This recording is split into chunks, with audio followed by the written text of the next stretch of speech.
Hello mga mami! For today's video, magluto tayo ngayon ng napakasarap na ulam at ito ay gulay. Napaka-healthy nito dahil mas madami tayong dinagdag na gulay ngayon sa ating munggo. At ayan po guys, ay samahan nyo ko sa aking pagluluto dahil ito ay pinasarap talaga natin lalo at marami ng gulay. Una nga, nag-init tayo ng ating cooking pan. Painitin natin at naglagay na rin ako ng mantika pagkainit nito. At ayan po guys, ilagay na natin yung ating bawang, pagkainit nating mantika at busa-busa lang din hanggang sa mag-medyo brown yung ating bawang at ilagay naman natin yung ating sibuyas. Isusunod naman natin dyan yung ating sibuyas. Busa-busa lang din ang ating sibuyas hanggang sa mag-medyo brown ito.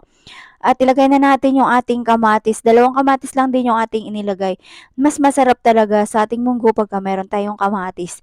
At ayan po guys, biwikos-mekos na naman natin yung ating kamatis hanggang sa maluto ito. At ayan na po guys, mag-medyo brown na yung kamatis.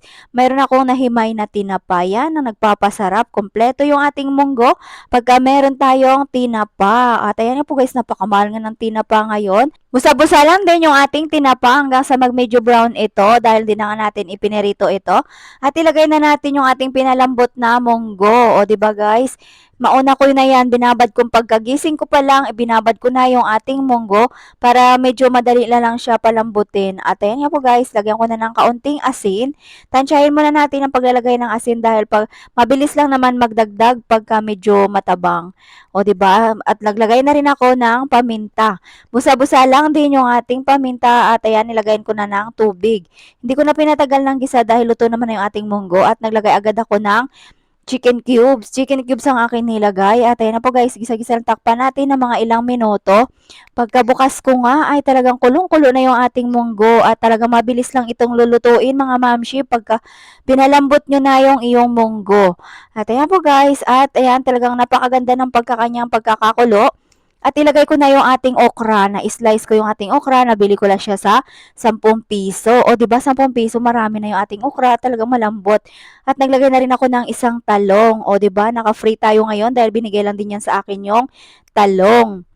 At napakaganda ng pagkakaani ng talong. Talagang mura pa siya at wala siyang gaanong matitigas na buto. At yan po guys, mas maganda, mas maraming gulay. Talagang healthy tayo pagka kinain natin yun. Dahil nga medyo matabang pa, nag-add ako ng kaunting asin.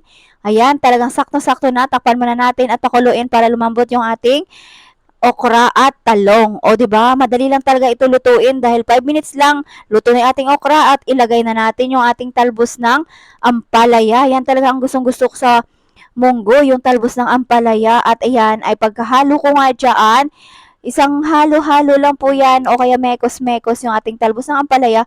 Patayin nyo na agad yung apoy para hindi ito ma-overcook yung ating daw ng ampalaya.